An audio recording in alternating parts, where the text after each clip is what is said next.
Panibagong araw, panibagong vlog na naman tayo mga master. So ngayon master, yung paborito nating prime time na teleserye tuwing gabi master, dumarating na naman ang bagong karakter sa Batang Quiapo. So nire-reveal na po mga master yung mga bagong karakter ng Batang Quiapo na lagi nating gabi-gabi nating sinasamahan.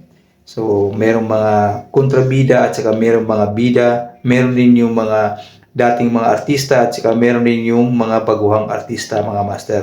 At meron na rin yung dating mga kasama sa ang probinsyano na kasama dati ni Coco Martin master. So yun yung si Andrea Del Rosario, Brillantes, di ba?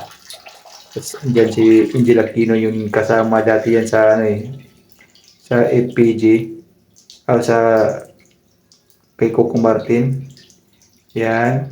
So lahat ng mga bagitong at mga bagong karakter ngayon mga master sa FPG ay kasama sa Batang Quiapo ngayong bagong yugto mga master. So sa mga inaabangan natin gabi-gabi master.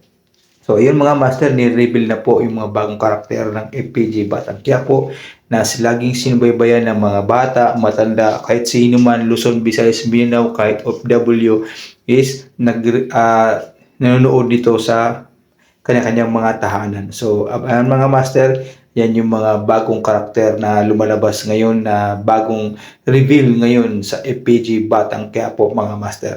So, ayun mga master, huwag kalimutan i-follow at subscribe yung channel. So, ito na mga master, umpisa natin yung mga bagong karakter mga master.